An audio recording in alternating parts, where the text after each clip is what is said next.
नमस्कार।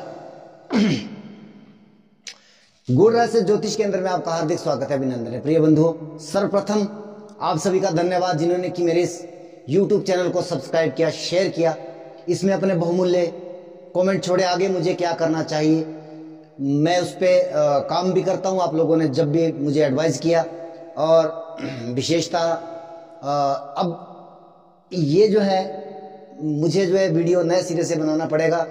मैं वृषभ लगन और राशि के लिए और मिथुन राशि के लिए मुझसे बहुत बड़ी मिस्टेक हो गई है, वहाँ पे बहुत बड़ी गलती हो गई। मैं बहुत सारे कॉमन पॉइंट वहाँ पे छोड़ गया, इसके लिए आप मुझे क्षमा करेंगे। मैं नए सिरे से इस वीडियो को अपलोड कर रहा हूँ। प्रयास करूँगा पहले पुराने वाला वीडियो है मेरा अपलोड किया हुआ है, उसे मैं हटाने का सबसे पहले प्रयास करूँगा। तो आइए प्रारंभ करेंगे। सबसे पहले एक जेन्युइन प्रेडिक्शन किस तरह की कि शनिदेव अपना राशि परिवर्तन कर रहे हैं 17 जनवरी 2023, और इसका गोचर जो है लगभग 2.25 वर्ष के 19 मार्च 2025 तक रहने वाला है अपनी मूल त्रिकोण राशि कुंभ में। मकर में अभी तक ये संचार कर रहे हैं। अभी 29 अप्रैल 2022 से 12 जुलाई 2022 के मध्य में भी एक ट्रांजिट इनका कुंभ में हुआ था, लेकिन फिर पुनः वक्री होकर के वापस मकर राशि में आ गए थे। उस समय में आपने ट्रेलर देखा, उस समय में क्या क्या घटनाएं आपके साथ हुई और वहां से वो छूटी है। अब ये गोचर जो पूर्णतः होने वाला है, अब इसका क्या परिणाम रहने वाला है। मेरे इसमें 2 से 3 सेशन रहने वाले हैं। जैसे कि सबसे पहले मैं इसमें बात करूंगा कि किस ग्रह के ऊपर से ट्रांजिट हो रहा है, और आपके शनिदेव का बहुत महत्वपूर्ण गोचर होता है, राहु, केतु, गुरु और शनि का, क्योंकि ये 4 बड़े ग्रह हैं जो पूरे साल भर की फलित गोचर का वो तय करते हैं। आपका जीवन में कौन सा इवेंट होगा, विवाह होगा नहीं होगा, संतान होगी नहीं होगी, आपका बिजनेस व्यापार चलेगा दौड़ेगा ठप होगा, ये सारे इवेंट जो है ये 4 ग्रह 4 बड़े प्लेनेट तय करते हैं। अन्य जो 5 ग्रह हैं जिनका कुछ समय के लिए ट्रांजिट होता है, वो एक पिन पॉइंट लेकर के आते हैं कि किस महीने में होगा, किस समय में होगा और किस दिन होगा। ये जो है वो अन्य 5 ग्रह तय करते हैं, लेकिन कौन से साल में होगा ये 4 ग्रह तय कर देते हैं। दशाएं अंतर्दशाएं वो आवश्यक ही देखना चाहिए। तो आइए सबसे पहला कॉन्सेप्ट जो है, मेष राशि का वीडियो मेरा अपलोड हो चुका है, किया तो मैंने वृषभ और मिथुन का भी, लेकिन वहां पर मुझसे थोड़ी सी मिस्टेक हो गई, इसलिए मुझे नए सिरे से ये वीडियो अपलोड करना पड़ रहा है। तो आइए सबसे पहले एक ऑल ओवर प्रेडिक्शन जो सभी राशि और सभी लग्नों के लिए रहने वाली है। अगर आपके 2 से ज्यादा ग्रह कुंभ राशि में बैठे हैं तो एक अलग कॉन्सेप्ट रहेगा, हालांकि आप उसको मिलाने का प्रयास करिएगा। अगर मान लिए 2 ग्रह बैठे हैं, 3 ग्रह बैठे हैं, 4 ग्रह बैठे हैं कुंभ राशि में, आप अपने नेटल चार्ट को खोलिए, अपना जो लगन चार्ट है उसमें देखिए कि आपकी इस समय आपकी जो जन्मकालीन कुंडली है उस समय में आपकी 11 नंबर यानी कि कुंभ राशि में कौन सा ग्रह जो है वो बैठा हुआ है, क्योंकि उसके ऊपर से शनिदेव का गोचर हो रहा है। शनिदेव कर्म के कारक है। ये हमारा लगन भाव होता है, ये हमारा लगन भाव है, ये हमारा लगन भाव है। और इस खाने में जो अंक लिखा है यानी कि 1 से लेकर 12 तक, यानी कि मेष, वृषभ, मिथुन, तो ये क्रम से आप इस बात को समझने का प्रयास करिए। अगर यहाँ पर 1 लिखा है तो आपका मेष लगन है, 2 लिखा है वृषभ, 3 लिखा है मिथुन, 4 लिखा है कर्क, इसी प्रकार से इसका क्रम आप समझने का प्रयास करेंगे। दूसरा कॉन्सेप्ट क्या है, राशि। राशि चंद्रमा से देखी जाती है। आपका चंद्रमा कहीं पे भी बैठा है, अष्टम में, द्वादश में, कहीं पे भी बैठा है, किस नंबर पर बैठा है अगर 1 नंबर पर बैठा है मेष राशि, 2 नंबर पर बैठा है वृषभ, इसी प्रकार से आप उसको क्रम को समझने का प्रयास करिएगा। तो जब मैं लगन की बात करता हूं तो इस भाव को चेक करिएगा, और जब मैं राशि की बात करता हूं तो जहां चंद्रमा आपका बैठा है उस राशि को आप अपने नोट डाउन करके रखिएगा। और अभी जो मैं बात करने जा रहा हूं दोनों प्रकार के कॉन्सेप्ट के लिए, 12 के 12 लगन, 12 के 12 राशियों के लिए करने जा रहा हूं। आपको नेटल चार्ट में देखना है कि आपकी कुंभ राशि किस भाव में पड़ रही है, वहां पर कौन सा ग्रह, कौन सा प्लेनेट आपका बैठा हुआ है, उसके ऊपर से शनिदेव ट्रांजिट कर रहे हैं, तो क्या परिणाम देगा। सबसे पहले सूर्य अगर आपका नेटल चार्ट में कुंभ राशि में बैठा हुआ है तो यहां पर क्या होने वाला है आपके साथ? सबसे पहले पॉजिटिव पॉइंट क्या हो सकता है कि सरकारी तंत्र से जुड़े, सरकारी नौकरी से जुड़े आप लोग हैं तो आपको यहां पर लाभ प्राप्ति की संभावनाएं अधिक मिल रही है।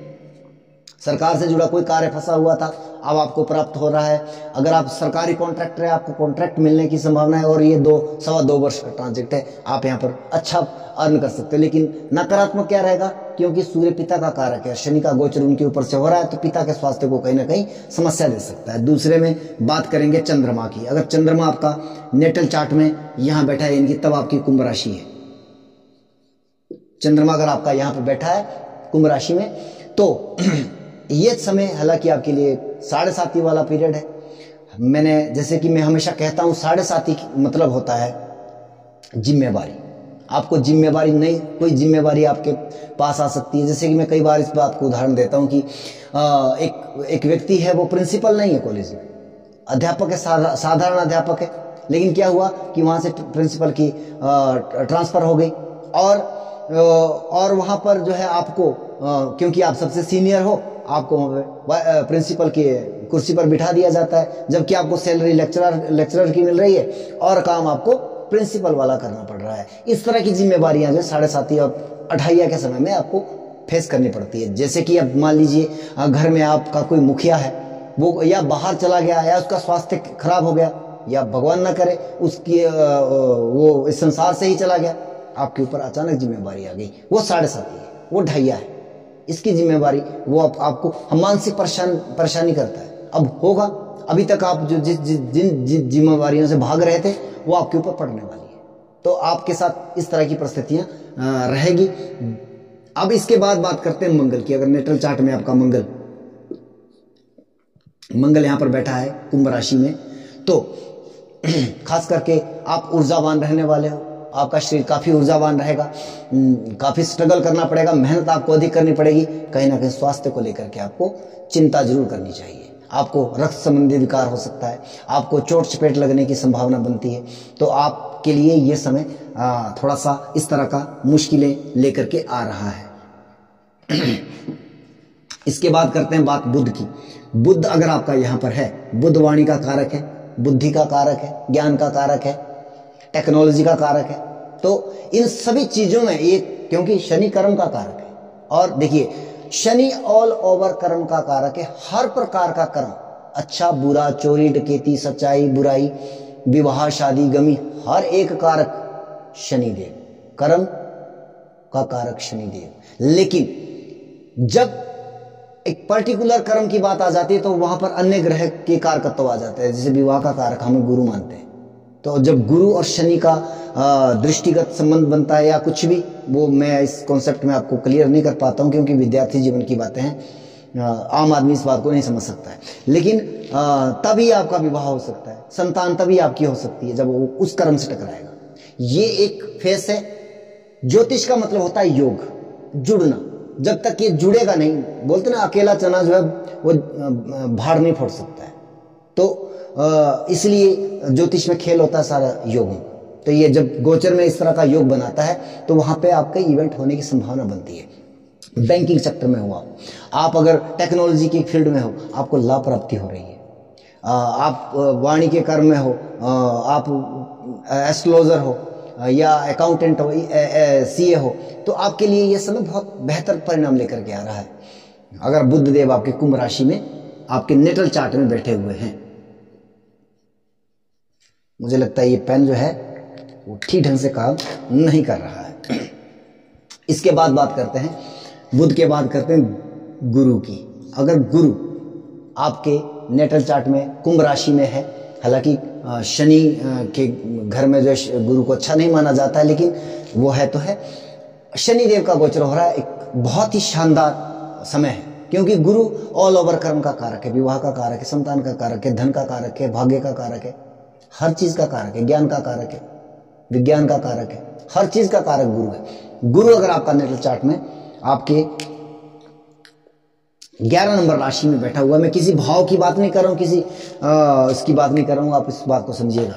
तो आपको, अगर आपका अभी तक विवाह नहीं हो रहा था, काफी समय से प्रयासरत थे, आपकी जन्मकालीन कुंडली में जो है वो इवेंट होने की संभावना है। वो जो है वो बता रही दशाएं अंतर दशाएं आपकी चल रही है उस लेवल की, विवाह होगा। अगर संतान नहीं हो रही थी, कंसीव करना चाह रहे थे, बहुत समय से प्लानिंग कर रहे थे, संतान होगी। अगर इवेंट कुंडली के अंदर है, अगर दशाएं अंतरदशाएं उसके लिए वो ऑथराइज कर रही है, मतलब उसके लिए जो है वो इवेंट को जो है देने की बात कर रही है, आपके संतान होगी। धन आदि लाभ, ये सब चीजें जो है आपके साथ अच्छे तरीके से रहने वाली है। शनि का ट्रांजिट इतना खराब नहीं है जितना लोगों ने इसको बना दिया है। इसको समझना पड़ता है पहले, फिर इसके ऊपर बात की जा सकती है। इसके बाद बात करते हैं शुक्र की। शुक्र जो है भोग विलास, लग्जरी, कार, वाहन, मकान, इन सब चीजों का कारक है शुक्र। शुक्र के ऊपर से शनि का कारक गोचर। तो आपके जीवन में अगर आप नया वाहन लेना चाहते थे, नया मकान बनाना चाहते थे, कुंडली भी आपके लिए इशारा कर रही है, दशाएं अंतरदशाएं भी, अब तक क्यों नहीं बन रहा, कारण शनि का गोचर अब हो रहा है, आप जो है वो कार्य आपका सफल होगा। और लग्जरी आपके जीवन में आ सकती है अगर आपकी कुंडली में उस तरह की संभावनाएं हैं। बहुत सारी सुख समृद्धि, आपके धन का कारक शुक्र है, सौभाग्य का कारक शुक्र है, तो ये सब चीजों में वृद्धि आपकी होने वाली है। अब इसके बाद बात करते हैं शनि की। अगर शनि आपका नेटल चार्ट में कुंभ राशि में है, वैसे तो बहुत अच्छी स्थिति है, स्वराशिगत है, परंतु समस्या यह है कि यह 2.25 वर्ष जो कि आपने 29 अप्रैल से 12 जुलाई के मध्य में भी आपने इस फेज को देखा होगा कि आप जिस कार्य को कर रहे हैं वहां पे डिस्टर्बेशन आ गई, कोई ना कोई कंफ्यूजन हो गया, आपको आपका मन कर रहा है कि छोड़ दिया जाए, लेकिन इतना जल्दी मत छोड़िएगा, वरना आपको नया काम मिलने में प्रॉब्लम आ जाएगी। निश्चित तौर पर आप जीवन के 30 सालों के लिए प्लानिंग करोगे यहाँ पर, और आपके लिए लाभकारी परिस्थितियां होगी, लेकिन यह परिस्थितियां और ये निर्णय आपने जब भी कोई नया काम करना है, नया व्यापार करना है, नई नौकरी के लिए अप्लाईमेंट करना है, तो आपको लगभग शनि के इस गोचर को लगभग 1 साल व्यतीत होने देना है, उसके बाद जो है आप प्रयास करिएगा, अन्यथा आपको समस्या आ जाएगी। ये 2-2.5 वर्ष आपको कार्य क्षेत्र में बाधित रहना पड़ेगा।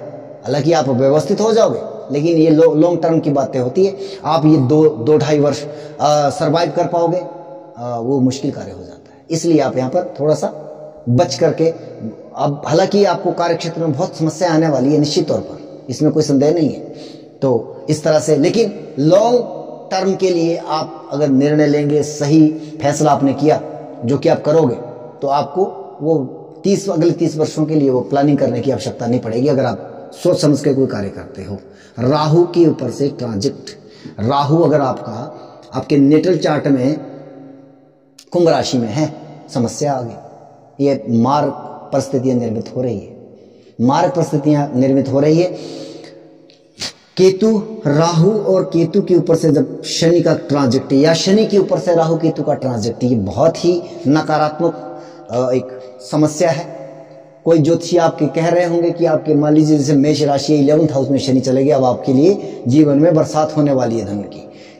अगर आपके वहां पर राहु केतु पड़े हैं, भैया बरसात नहीं होगी, बल्कि आपकी समस्याएं बहुत अधिक बढ़ने वाली है। राहु के ऊपर से हो रहा है, राहु क्या फैलाने का काम करता है, फैलाएगा, लालसा बढ़ाएगा, लालच देगा आपको। अब ये आप लालची प्रवृत्ति आपके अंदर आ जाएगी, आप कहीं ना कहीं ऐसा निर्णय करोगे, आप ऐसा कोई ना कोई ऐसा काम कर जाओगे शॉर्टकट से धन कमाने वाला, कि जहां आपको बहुत बड़ा नुकसान उठाना पड़ सकता है।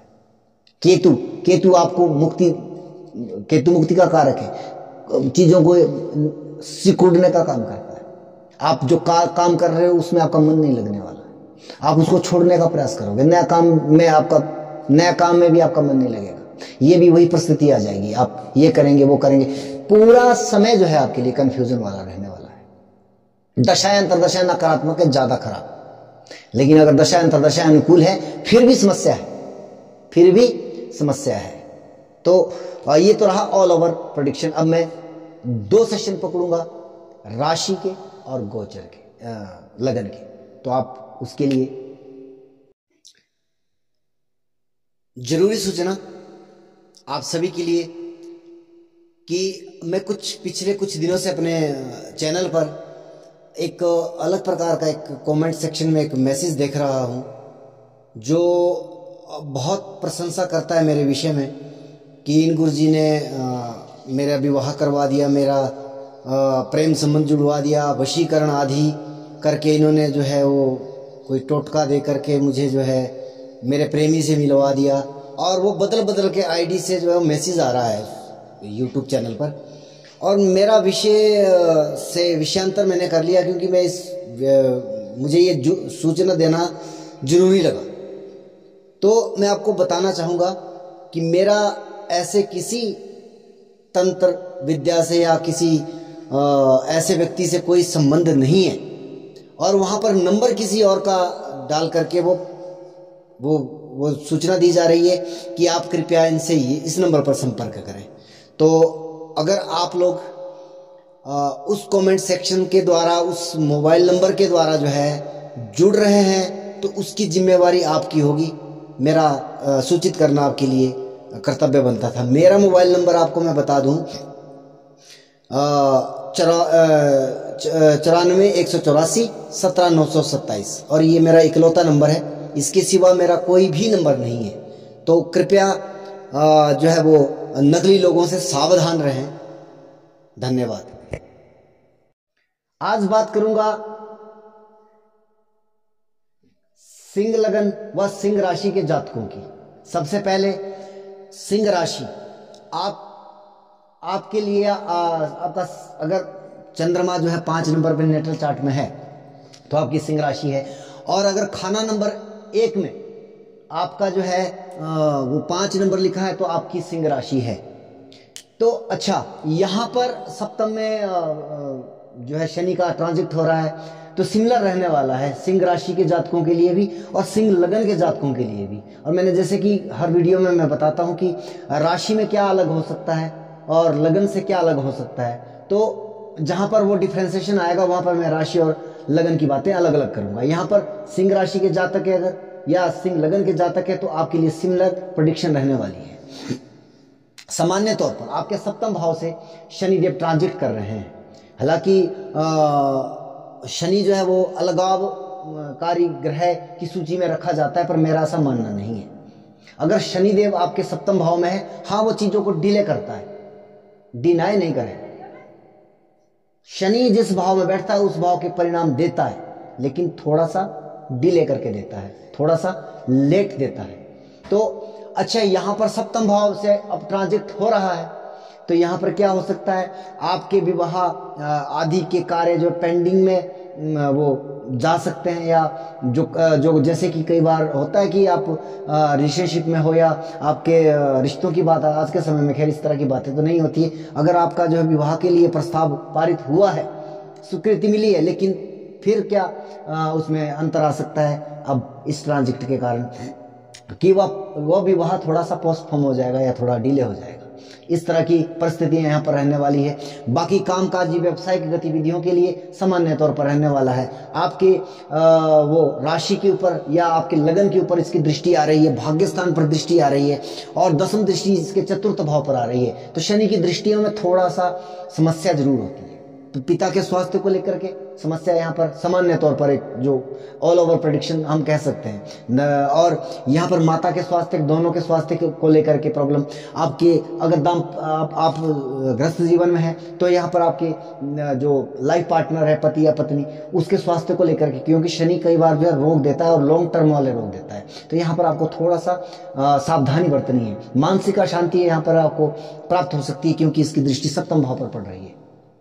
तो इस तरह से जो है कहीं ना कहीं वो मानसिक अशांति के बहुत सारे कारण दिखाई भी दे रहे हैं, क्योंकि पिता का स्वास्थ्य, अगर पिता के लिए कुछ प्रॉब्लम है तो माता के लिए अगर कुछ प्रॉब्लम है, अगर स्पाउस के लिए कोई समस्या है, और आपके स्वयं के लिए भी यहाँ पे दिक्कत दे सकता है।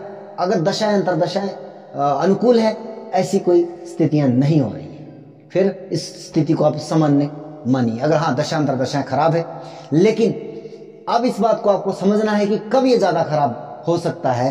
तो बात करेंगे शनि किस भावेश से अष्टम में गया है। तो सबसे पहले लग्नेश सूर्य की बात करेंगे, क्योंकि आपका राशिश या लग्नेश आपका सूर्य बनता है, वह कर्क राशि में आपके नेटल चार्ट में बैठा हुआ है, तो उससे अष्टम में इस समय में शनि गोचर कर रहा है।